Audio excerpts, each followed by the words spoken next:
Olá. Iniciamos hoje nossa análise mais aprofundada da geografia física de Goiás.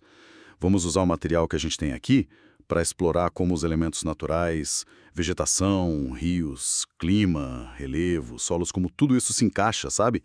Para formar o território goiano, influenciar a economia e até o dia a dia. A ideia é apresentar os fatos de forma clara, conectada. Exatamente. E Goiás, bom, está numa posição centralíssima no Brasil, né? Bem no coração do Centro-Oeste. Essa localização por si só já traz umas coisas importantes que a gente vai ver. Sempre com base no que as fontes trazem de forma objetiva. Perfeito. Então, começando pelo básico, localização e tamanho. Goiás é grande, né? Tem mais de 340 mil quilômetros quadrados. É o sétimo maior do Brasil, quase 4% do território nacional. Dados de 2022 do IBGE. Faz divisa com Tocantins, lá em cima, Minas e Mato Grosso do Sul, embaixo, Minas e Bahia a leste e Mato Grosso a oeste. É cercado. E nessa área toda cabem 246 municípios. É bastante coisa. E a capital, Goiânia, que já passa de 1,4 milhão de habitantes, né? A localização dela é interessante. Fica perto, assim, a menos de 300 quilômetros de quase 75% das cidades goianas. Essa centralidade não é só no mapa, ela é chave para a economia, para a sociedade do estado. Interessante isso, essa centralidade e essa organização interna do Estado, as regiões. Isso mudou há pouco tempo, né? Mudou, sim. Teve uma atualização importante do IBGE em 2017. Caiu aquele modelo antigo de mesorregião, microrregião, sabe? E entraram as regiões geográficas intermediárias e imediatas. Goiás ficou com 6 intermediárias e 22 imediatas. O ponto principal disso é tentar refletir melhor como as cidades se conectam hoje, os fluxos econômicos, sociais. É uma ferramenta mais dinâmica para planejar, para analisar o território, né? Entendi.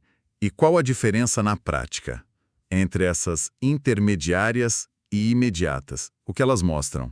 Então, as intermediárias são maiores, elas agrupam municípios com algumas semelhanças, assim, socioeconômicas, são úteis para pensar políticas públicas mais amplas.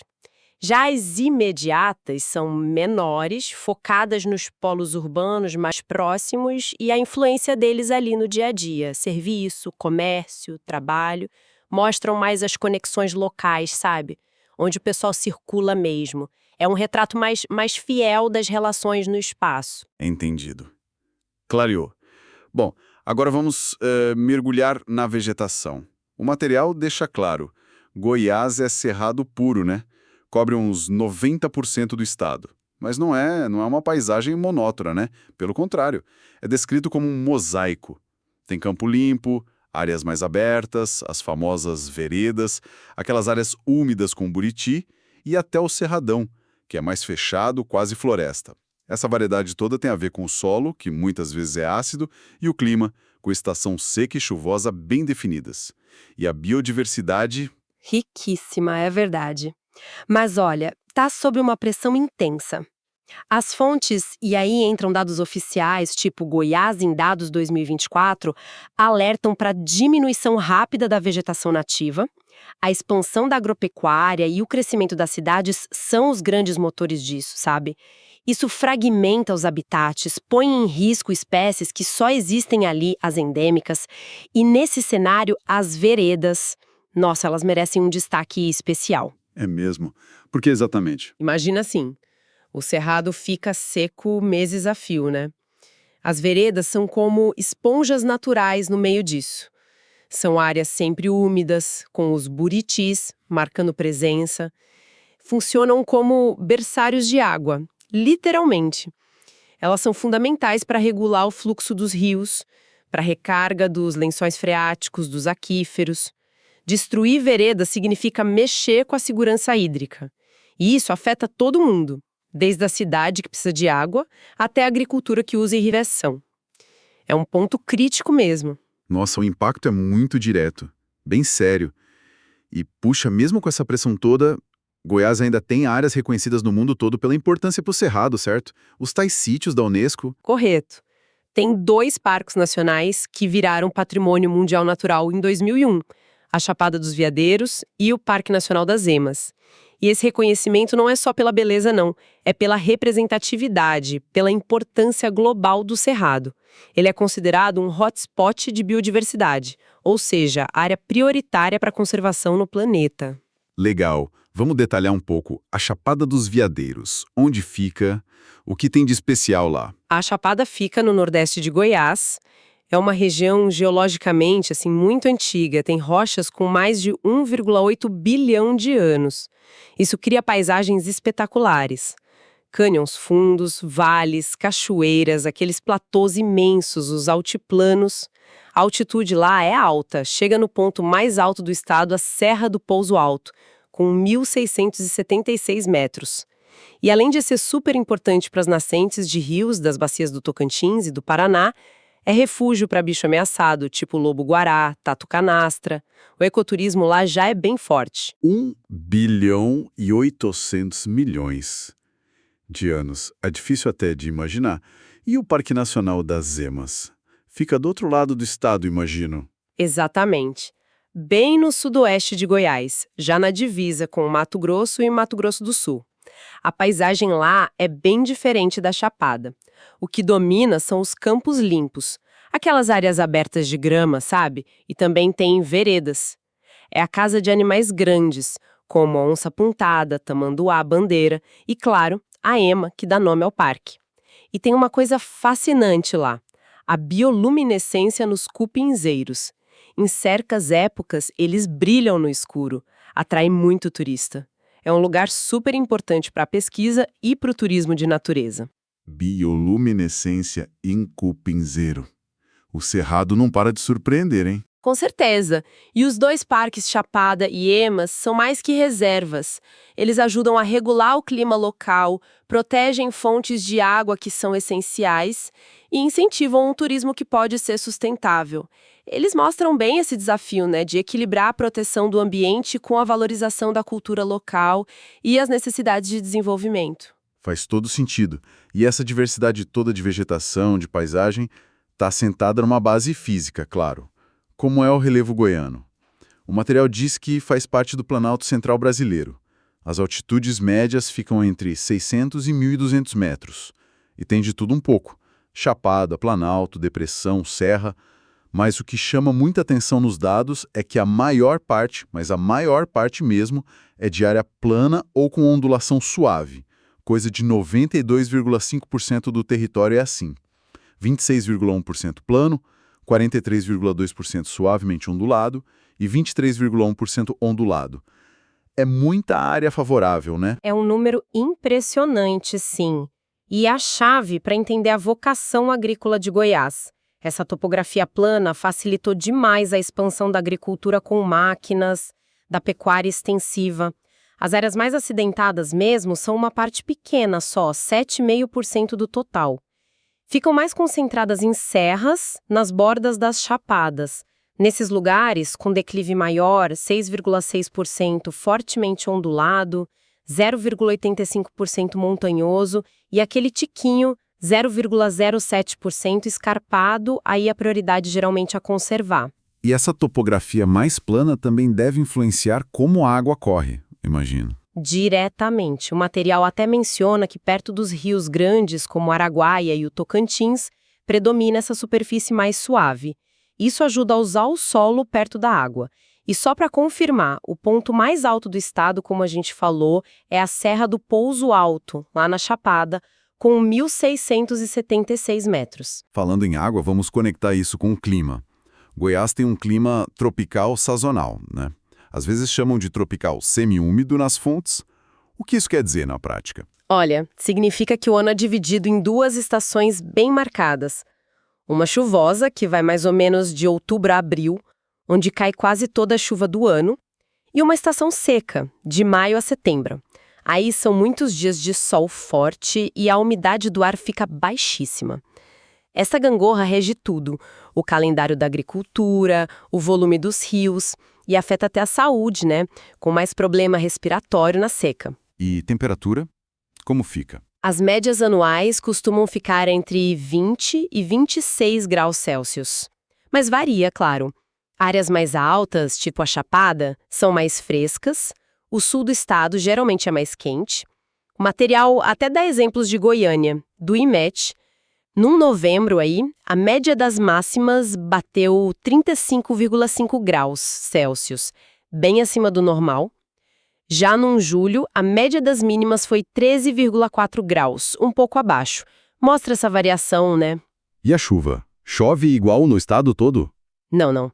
A média anual fica entre 1.200 e 1.800 milímetros, mas não é bem distribuída. O norte de Goiás costuma ser mais úmido que o sul. E um ponto importante que as fontes destacam é que parece que os eventos extremos estão ficando mais intensos. A gente tem visto secas mais longas, mais fortes, ondas de calor no meio do inverno seco e, do outro lado, aquelas chuvas torrenciais que causam enchente nas cidades na época chuvosa. Isso tudo entra na discussão sobre mudança climática no Cerrado, claro. Essa coisa dos eventos extremos preocupa mesmo, né? E como essa dinâmica do clima, especialmente a chuva que vem e vai, se reflete nos rios. Goiás é chamado de divisor de águas, né? Uma posição bem estratégica. Estratégica é a palavra certa. Goiás está no topo de bacias hidrográficas importantíssimas para o Brasil. Aqui nascem rios que vão desaguar em 3 sistemas gigantes: Tocantins-Araguaia, Paraná e São Francisco. É tipo a caixa d'água do Brasil Central. E quais são os principais rios de cada bacia aí em Goiás? Bom, na bacia Tocantins-Araguaia, o destaque total é o rio Araguaia. Ele faz a divisa oeste do estado e tem uma importância ecológica e turística enorme. Na bacia do Paraná, o principal é o rio Paranaíba. Ele se junta com o Rio Grande e forma o rio Paraná, aquele gigante. O Paranaíba é crucial para gerar energia. Tem várias hidrelétricas como Itumbiara. E os afluentes dele em Goiás também são importantes. Corumbá, Meia Ponte, que abastece Goiânia, né? Rio dos Bois, Claro, Aporé. E para a bacia do São Francisco, Goiás contribui com nascentes de rios como o Paracatu, Preto, Bezerra, Urucuia, que depois correm para Minas e Bahia. E o nível desses rios acompanha o clima direitinho, então? Totalmente. Na época de chuva, a vazão sobe muito, os rios ficam cheios. Na seca, o nível baixa demais. E isso afeta diretamente a navegação, que fica difícil em vários trechos na seca. Afeta a geração de energia, a captação de água para irrigar e para abastecer as cidades. E, fora essa variação natural, quais são os desafios que os rios goianos enfrentam hoje, segundo o material? São vários e eles estão ligados, né? A poluição por esgoto, por indústria, por agrotóxico é um problema sério em muitos lugares. O assoreamento, que é quando a terra vai para o fundo do rio e ele fica mais raso, piora a enchente. E isso tem tudo a ver com tirar a mata da beira do rio, com o jeito de usar o solo na bacia. E, claro, tem a pressão cada vez maior pelo uso da água, principalmente para irrigação na agricultura. Compete com os outros usos. A navegação natural não é fácil por causa de cachoeira, corredeira, mas o material destaca a importância do porto de São Simão, lá no Paranaíba, para escoar a produção agrícola pela hidrovia Tietê-Paraná. Chegamos num ponto-chave que a gente já tocou: os solos. O que caracteriza os solos de Goiás? O material fala muito dos latossolos. Sim, os latossolos dominam. São solos, em geral, muito profundos e a água infiltra bem, não fica empoçado. Isso é ótimo para as plantas. Só que, naturalmente, eles são pobres em nutrientes e muito ácidos. Essa é a condição original do cerrado. Para a agricultura moderna, eles precisam de correção, principalmente com calcário, a calagem, e precisam de adubo sempre. Eles cobrem áreas enormes e são a base hoje do agronegócio forte de Goiás. Soja, milho, algodão, cana. Mas não tem só latossolo, imagino. Que outros tipos são importantes por lá? Tem outros tipos relevantes, sim. Os argissolos, por exemplo. Eles têm uma camada com mais argila mais no fundo. Isso pode segurar mais nutriente, mas também deixa eles mais fáceis de sofrer erosão se não cuidar direito. Precisam de práticas como o plantio direto para conservar. Tem também os neossolos quartzarênicos, que são solos bem arenosos, geralmente rasos, com pouca fertilidade e que não seguram água direito. O uso para agricultura é mais limitado, às vezes para pasto. E tem os cambisolos, que são solos mais novos, rasos, muitas vezes com pedra, que a gente encontra em área de relevo mais mexido. O uso é mais restrito, tipo pecuária extensiva ou fica com a vegetação natural mesmo. Então, essa variedade de solo define muito o que dá para fazer em cada lugar. E você falou da correção dos latossolos. Isso foi decisivo para a agricultura em Goiás. Foi o ponto de virada, total. Até os anos 60, 70, o pessoal olhava para o solo do Cerrado e achava que não dava para plantar muita coisa. O grande salto foi quando desenvolveram e começaram a usar tecnologia para corrigir a acidez e fertilizar esses solos em grande escala. Foi uma revolução tecnológica mesmo que decifrou o latossolo. As fontes batem nessa tecla, né? Pegar esses 90 milhões de hectares de latossolos no centro-oeste, 15 milhões só em Goiás, e transformar em terra super produtiva para grão, a combinação da correção química, com a profundidade, a boa drenagem e principalmente o relevo plano ou suave que deixa usar a máquina, foi isso que fez o agronegócio explodir ali. Exatamente isso. Foi o domínio da tecnologia sobre as limitações naturais do Cerrado que impulsionou a agropecuária goiana. Mas olha, é fundamental lembrar que essa exploração intensiva também tem seus custos para o ambiente. A degradação do solo por manejo ruim, a compactação pelas máquinas pesadas, a perda de matéria orgânica, tudo isso são desafios reais. Exigem cada vez mais que se usem práticas agrícolas sustentáveis para garantir que a terra continue produzindo lá na frente. Para a gente ir amarrando a conversa, vamos voltar rapidinho na Chapada dos Veadeiros. Já falamos que é patrimônio da Unesco, refúgio de biodiversidade com bicho icônico e ameaçado pato-mergulhão, onça-pintada, lobo-guará e fonte de água crucial para as bacias. Fulo. E, além desse valor ecológico gigantesco, a Chapada virou um polo de ecoturismo que gera renda, desenvolve a região.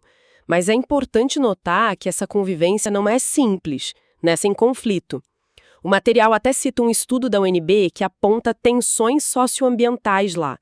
Tem disputa por terra, conflito que apareceu ou piorou depois de incêndio grande ou quando ampliaram o parque, envolvendo comunidade local, turismo, garimpeiro, órgão ambiental. Isso mostra como é complexo gerenciar a área de conservação onde tem tanto interesse diferente junto, né? Social, econômico. É uma camada de complexidade importante mesmo. Bom, chegando ao final da nossa análise, fica muito claro como tudo em Goiás está interligado, né? Os elementos geográficos. O relevo do Planalto Central organiza por onde a água corre, o clima tropical com seca e chuva dita o ritmo da vida e dos rios. E os solos e a vegetação do Cerrado respondem a isso tudo, definindo o que dá para fazer economicamente e a qualidade do ambiente. E vimos o papel-chave da tecnologia nos solos. É essencial ter essa visão integrada, de sistema mesmo. Relevo, clima, água, solo, vegetação e ação humana. Tudo isso forma um sistema dinâmico. Se você mexe forte em uma peça, desmata muito, compacta o solo, usa água sem pensar no amanhã, isso gera um efeito em cascata no sistema todo. Afeta a água disponível, a biodiversidade, o clima local, até a sustentabilidade da própria produção. É por isso que conservar áreas como a Chapada dos Veadeiros e o Parque das Emas é tão estratégico. É muito mais que proteger paisagem bonita. É garantir serviços que a natureza presta e que são vitais. Água limpa, polinização, regular o clima e também abrir caminho para uma economia mais diversa, com ecoturismo, com pesquisa. Perfeita colocação. E com base em tudo isso que a gente explorou hoje, fica a reflexão final que vem direto do material.